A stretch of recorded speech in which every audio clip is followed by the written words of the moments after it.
Hello, everyone. Welcome to another edition of the Marvin Byrd Show, and I'm your host, Marvin Byrd. Welcome back.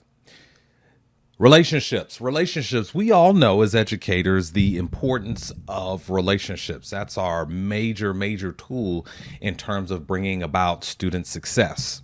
But why is that? Well, you can argue it is because we use those relationships, we leverage those relationships to influence thinking, I contend that the mind of your students, the way that they're thinking, their expectations, their thought process as you're presenting new information, their thought process when they come up against a challenge, that's going to be very important. And you want to be able to impact that. If the student doesn't have the correct thinking, they don't have the correct thinking, that's going to lead to actions that are going to take them away from the goal. So with relationships, we want to use that relationship to affect student thinking, especially if their thinking is incorrect and causing them to make poor decisions. We want students to make good decisions. If students are making wise decisions in the classroom, ultimately that's going to lead them to success. And that's what we want as leaders. So the question is, how do we do this? How do we affect that mindset? Of course, I know, and we're all sensitive to it, that there are many things that affect your students well before they enter your classroom. There's experiences, things going on at home that affect their thinking before they enter your classroom. And even as you're trying to do your best to leverage that relationship to affect their thinking so that they're thinking good thoughts, they're thinking positive thoughts, they have great expectations and they're acting on those great expectations. That's what you want in your classroom. And surely, definitely there's going to be challenges to that. There's going to be barriers, but we have to, as leaders in the classroom, we have to do our very best. We do our very best. We get as many tools as it takes in order to help that student be successful. That's what we do. And I thank you for being here. So what I want to submit to you is a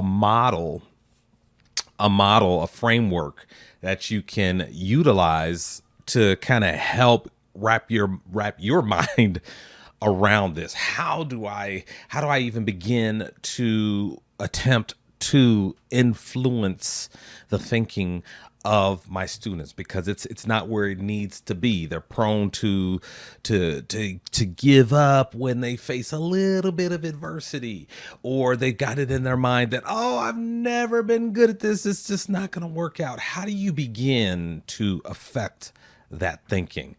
Because on the other side too, you have students, I don't understand it, so I'm just going to sit back and I'm going to crack jokes. No, we've got to affect that thinking. So I want to submit to you something by Dr. Zaretta Hammond. She's given us a model. It's called the academic mindset. And there's 4 components of this academic mindset that I'm going to go through with you. And these are things that this is a lens that you can look through and allow this lens to affect your decision making and how you structure your classroom and how you respond to students when you see that they're giving into potentially negative information, negative thinking about their ability, about their potential for success. So check this out. So number 1, the first statement, I can succeed at this. Boom, that's it. I mean, your students, they have to believe that. I can succeed at this. And she goes on to describe this a little bit as the degree to which students believe they are good at a particular kind of task or field of study is strongly associated with academic perseverance. Academic perseverance. And with that perseverance part, it can, we've all seen it. It can be challenging for students, especially if they've had poor experiences in the past before they get to your class, where they have moments of embarrassment, moments of frustration. I know for me, when I was younger, and many students, they kind of brighten up when I share this with them, that with math, apologies to any of you math teachers out there, but that with math, for me, it was frustrating when I spent quite a bit of time on a problem only to find out that, oh, you were doing that problem wrong. And it's just like, yeah, it's frustrating to know that you've invested all that time into something only to find out that, well, you made a mistake way back at the beginning of doing this problem. And so, all that time was wasted. Yeah, that hurts. And that can be very demoralizing. Absolutely.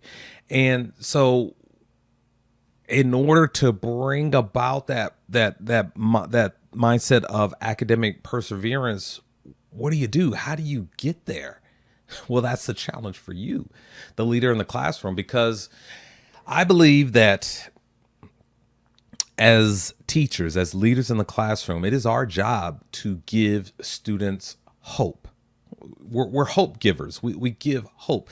There are going to be times for students, and I've done this many times as a teacher. I do it as an administrator even now, where it is my responsibility, because there'll be students who'll tell me when I ask them, "What do you want to do when you graduate?" "Oh, I want to play in the NFL." Okay, you want to play in the NFL. I don't immediately go to the plan B speech. I don't do that. But what I do is I ask them questions about, okay, what's your diet like? What's your workout plan like? What do you plan to do in the off season? Because all of those things matter. All of those things, they help shine a light on the commitment or lack thereof towards that goal of playing in the National Football League. So if that student who says, okay, I want to play professional football, if they're doing the things that it takes to get to the NFL, then that means that they're going to get the grades. They're going to go to college. They're going to play college ball. And hopefully, prayerfully, if the NFL doesn't work out, they'll have that backup plan. So my thing is, I'm going to carry this dream for them. And this is what you need to do as well for some students. You need to carry that dream for them until they are able to fully believe in it. Because I've had students, they'll tell me, oh, I want to play professional ball, but they don't really believe it. And what tells me they don't believe it is their actions. Their actions tell me that they don't believe it. If they're not disciplined with their diet, if they're not disciplined with consistently going to practice, with their workouts, with their decision making during the school day, with their grades, are they all going to class on time? Those things, they all add up to tell a story about the disconnect potentially between the words that they say and what they're actually doing and where they're headed. And so for us as teachers, as leaders, our job is to put that before them and say, hey, this is what you declared that you want to do. And these are some of the decisions that I'm seeing you make. And I'm a little concerned that possibly, you might not get to where you want to be. So I'm thinking these are some adjustments that I would suggest that you make in order to get where you need to be. Notice with that, I'm fully invested. I'm fully invested in what the student wants to do, fully invested in what they want to do. And I'm not judging them. I'm giving them these are my observations. This is what I'm seeing. And I think based on my experience, these are some adjustments that I think that you should make if you want this dream to become a reality, because I believe that you can achieve this goal. You just have to do things just a little bit differently. I'm with you. I believe in you. You see how that works? Sometimes you're going to have to carry that for them until they eventually believe it. Because what you want them to start doing is you want them to start making adjustments. Once they start making adjustments, and then once they start stacking up some small victories, oh wow, you adults actually do know what you're talking about. Wow, it's just like, wow, I made the adjustment and now I'm experiencing a little bit of success. And you know what happens when they make that adjustment? They experience some success. They feel good about it. They feel good about it. They feel good about it, and they want to experience that feeling again. So that's what I submit to you as the leader in the classroom. Lean into what they state that they want to do.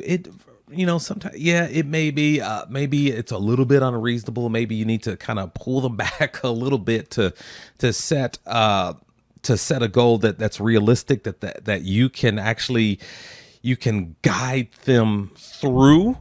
But I think that when they see that you're actually invested, when you're invested in what they say that they want to do, their stated goal, then that gives you the ability, because you also have that relationship with them, that gives you the ability to say, hey, you might want to tweak this. I know you said you want to do this, but I think, based on what we're seeing here, perhaps think about changing this.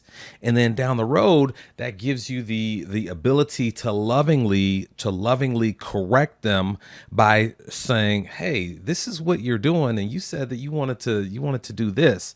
We need to make some adjustments here. And then as they make those adjustments, prayerfully, hopefully, as they make those adjustments, then they start to experience a little bit of success. And that's how we want to get there. That's how you want to help students learn and grow and develop that academic perseverance. Is it easy? Of course not. Of course not. It's not easy, but it's worth trying. It's worth getting as many tools as it takes, because you need students to believe that I can succeed at this. I can succeed at this. You've got to have that. You've got to have that. They've got to put those words in their mouths that, yes, I can succeed at this. And then it takes you getting in there, having a conversation with those students about what they're seeing, about what they're actually thinking as they say those words. What is the disconnect, and helping them to reflect on their thinking and possibly see what is it that's possibly getting in the way of my success, or holding me back from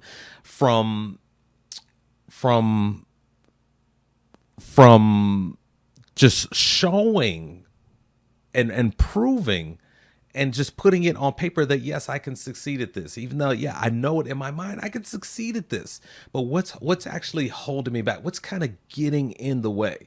And there's just so much value. There's so much value in students being able to sit down and look at that and problem solve, to figure out what is that one adjustment or two that I need to make, so that I can go and do what I'm supposed to do, and show it that, yes, I knew that I could do this all along, and there's the proof. All right, next one is this: I belong to this academic community. I belong to this academic community. And she goes on to say about this, a strong sense of academic belonging where students see themselves as members of not only a social community, but an intellectual community. Wow, that is powerful. That's powerful. A few episodes back, I think it was a 2-part series about culture. Culture as leaders, it's very important. Culture is very important, and the ability to craft a positive culture is very important. It's very important. I define culture as the experience of students in your classrooms. The experience of students in your classroom. Now, the experience can be either good or it can be a bad experience. And you have the ability to affect that culture. You have the ability to create the culture that you want to create. And let me also say this, the words that are spoken, in your classroom, you're responsible for. You're responsible for all of the words that are spoken in your classroom. Now, let me tell you what I mean by this, because again, remember, we're talking about, we want students to feel good, to have a sense of academic belonging where they see themselves, where they're a member of that community. Okay. And so what that means is, that's why you see organizations, they have core values, or they have a mission statement, or they have power phrases. That's what I mean by when I say you're responsible for the words that are spoken in your classroom. Because those words, with those words, what you're trying to do when everyone adopts those words, what you're trying to do is you're trying to affect the culture in your classroom. So obviously, words are important. The words that you say, the words that your students say, those are important. And so when you hear students, they're a little bit off. Perhaps they say something that they didn't mean. The words they speak, the message sent, it doesn't come out the way they meant it to, or it causes harm, or it goes against the core values of your classroom. It's your responsibility to step in there and say, no, that's not, we don't say that in this classroom. Or let's take, for example, student says, simple. It's like, I can't do math. I've never been good at math. No, we stop right then and there and say, hey, no, we don't say that in this classroom. I can't do it yet, but we don't speak those kinds of negative things in this classroom. That goes against our core beliefs in this classroom. That's what I mean by you're responsible for the words that are spoken in the classroom. You want everyone to feel like they belong. And I know that it's elementary, but I think, again, it's all part of this lens that you need to look at your classroom through and see your leadership and determine what things you can do to affect the way your students think and help them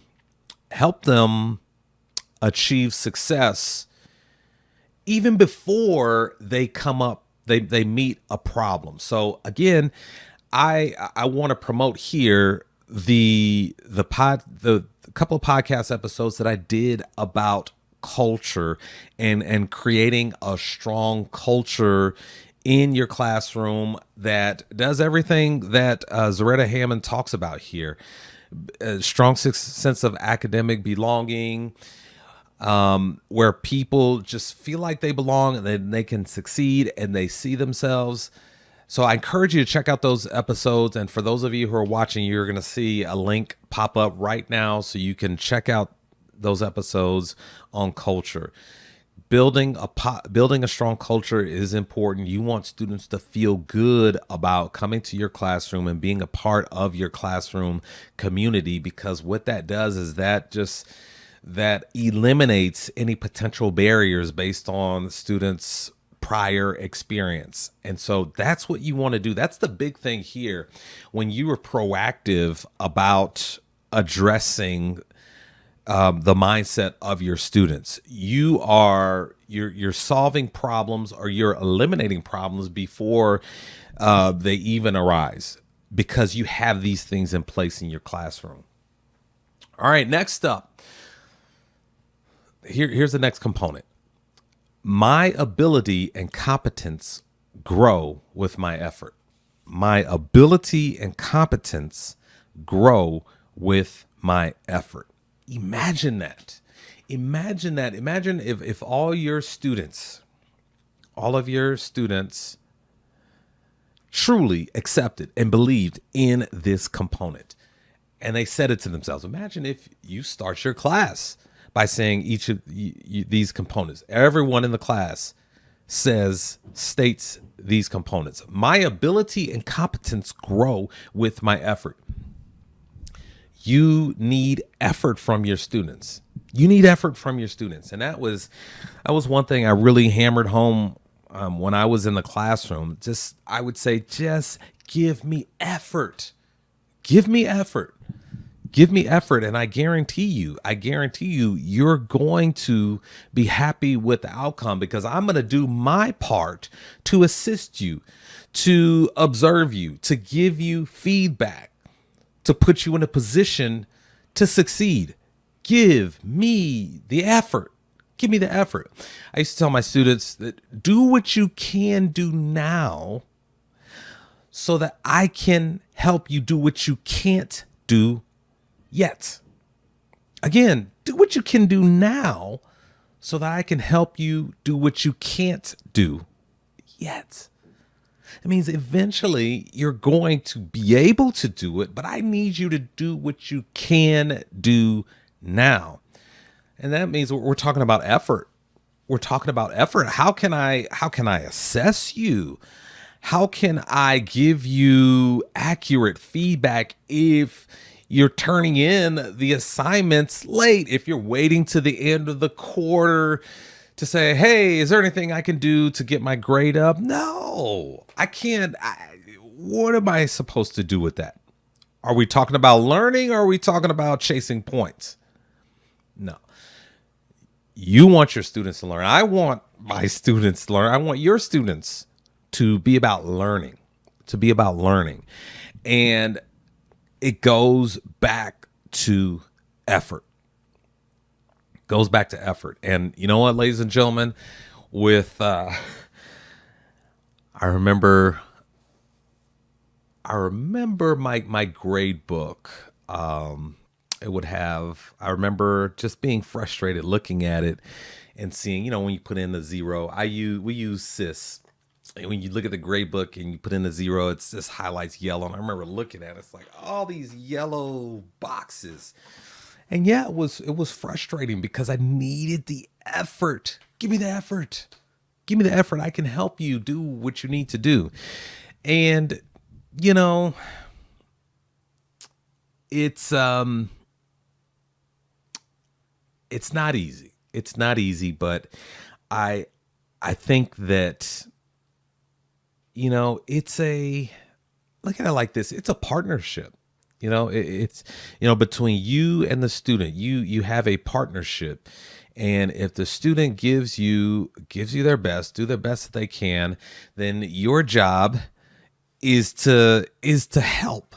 Is to help them get to where they need to be.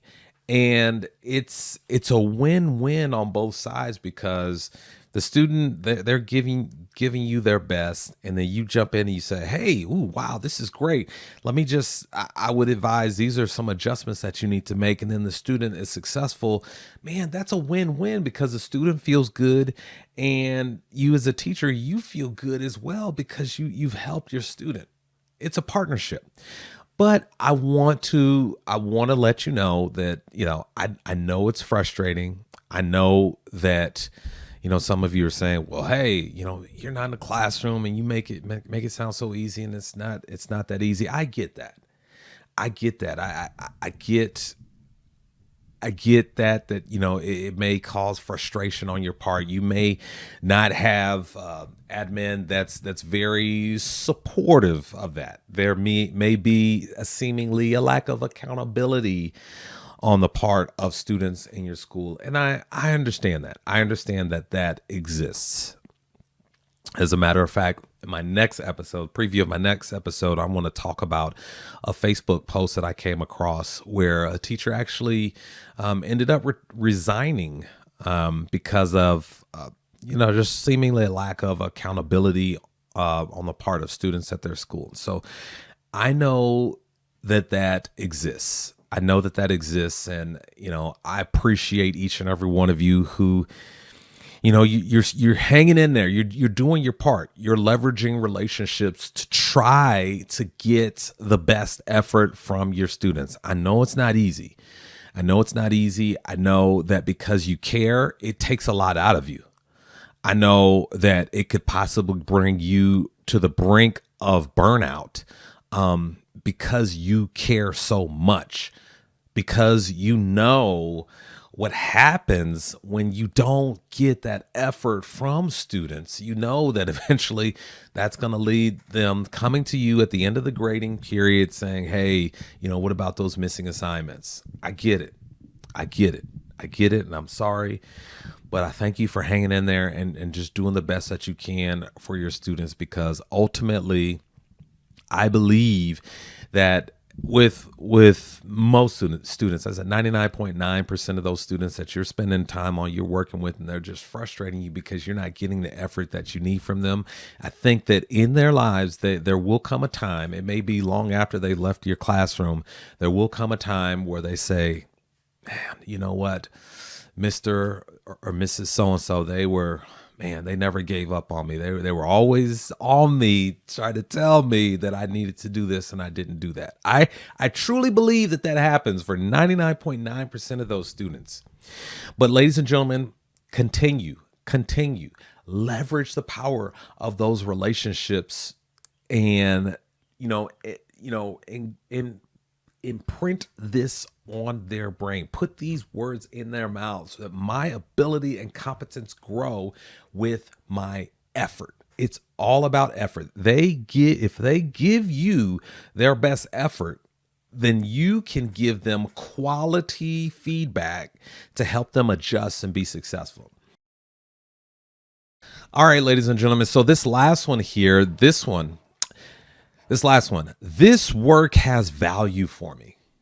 This work has value for me. So she goes on to talk about this.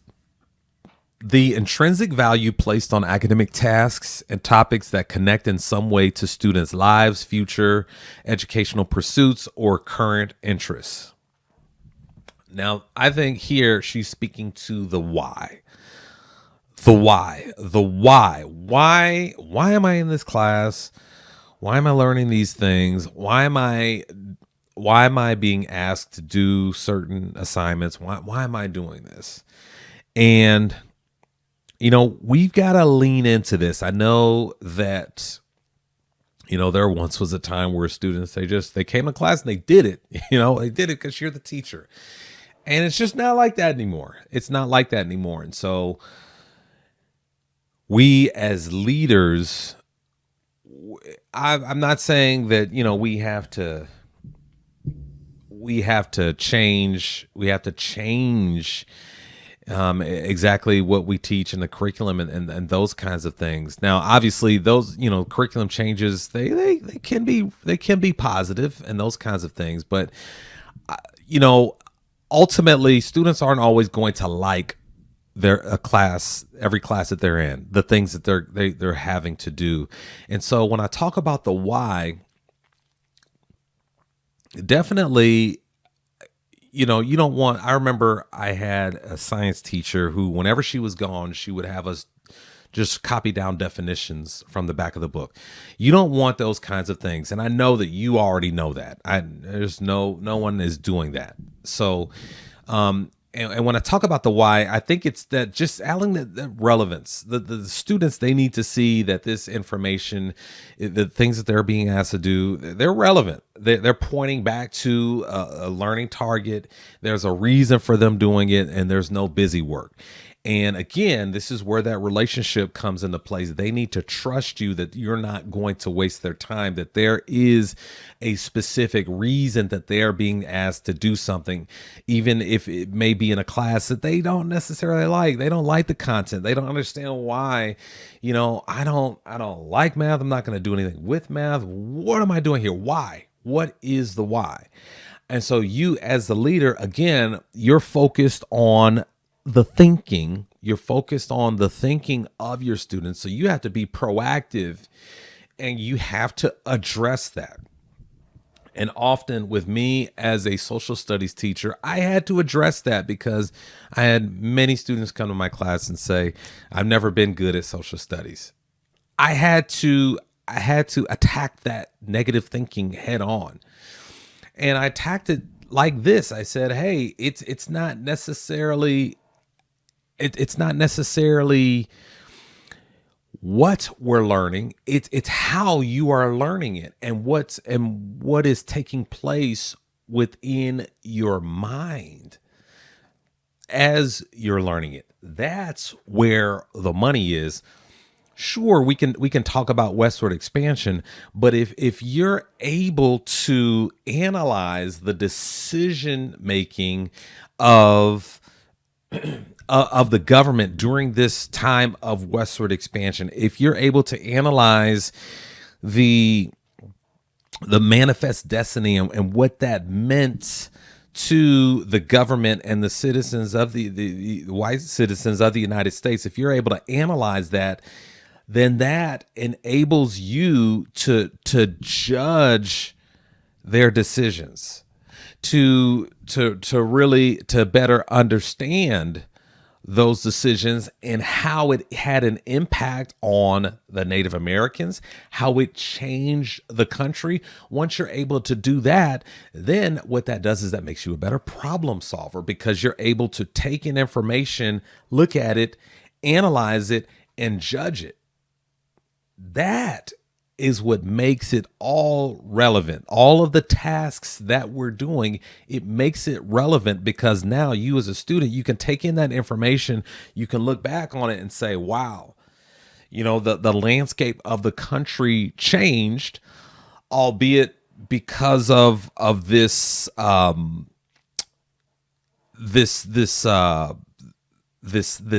thinking on the part of the United States government that it was their land to begin with, even though there's people like already living on this land. And so unfortunately, yes, it negatively affected Native Americans. Wow. So you can, and it was amazing.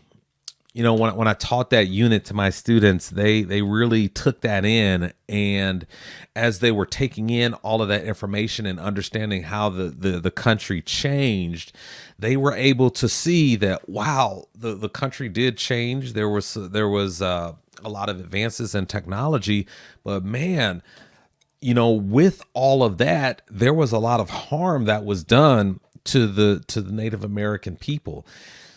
And so it was just really interesting to see how their thinking was impacted. It was affected. They were able to make inferences. They were able to make judgments on the decisions of people during this time, and they were able to really see different perspectives as well, because they were able to take in that information, because they trusted me that I was going to give them tasks that were relevant, that pointed back to my learning target. Because in that unit, I think that the guiding question was, how did westward expansion affect the Native Americans?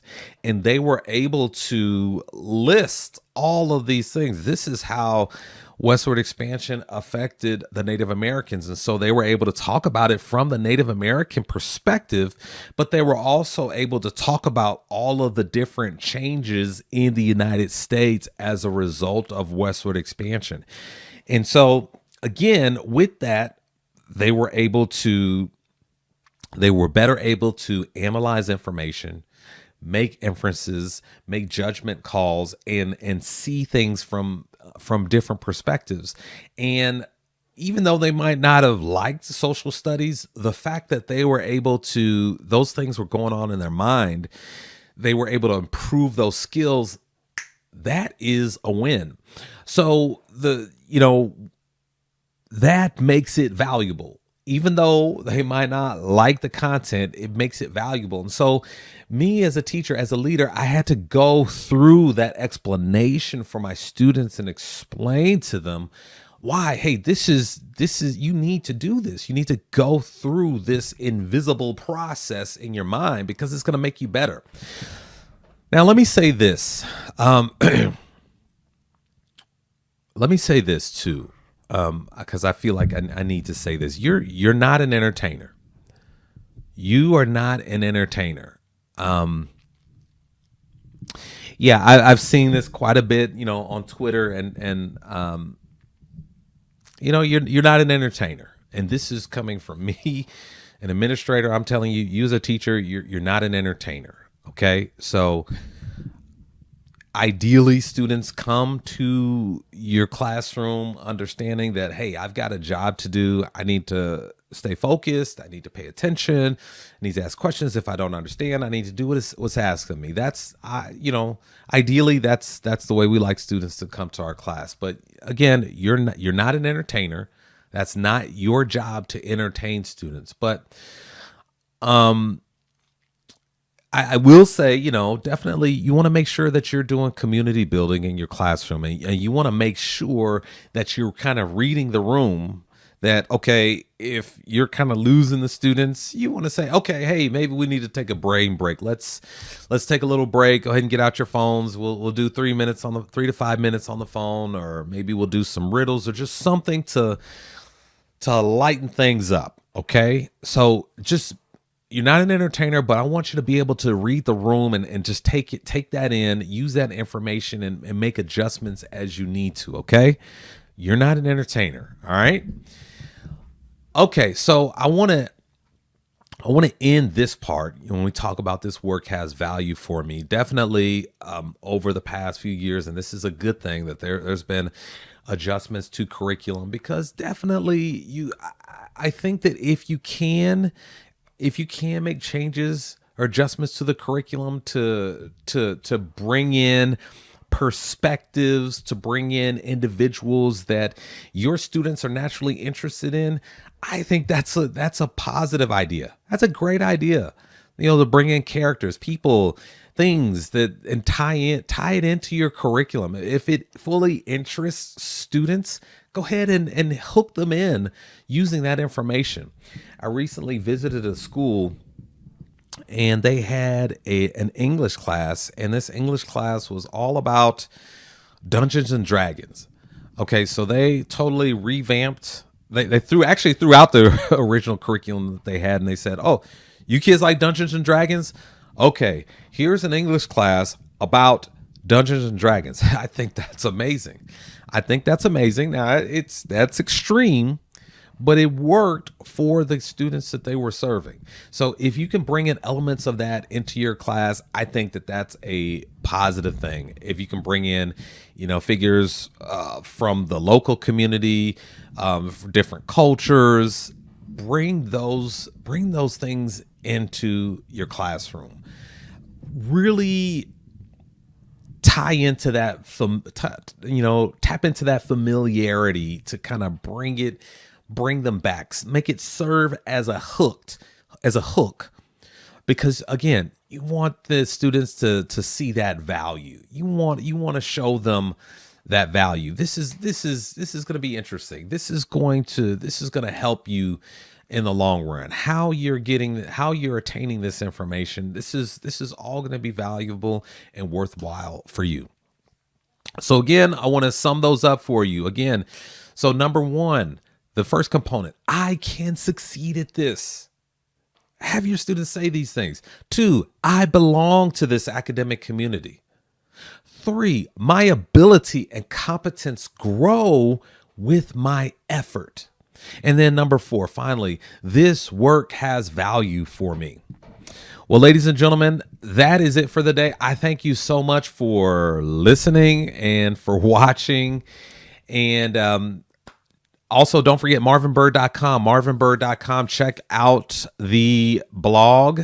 Check out the Classroom Leadership blog for really bite-size professional development. Those posts are, it'll take you less than 5 minutes to get through any of those posts, because I want it to be very quick and easy for you to get in and get out. So let that be your go-to page for bite-sized professional development. Well, that's it. And take care of yourselves. And don't forget, everyone, that teachers are leaders.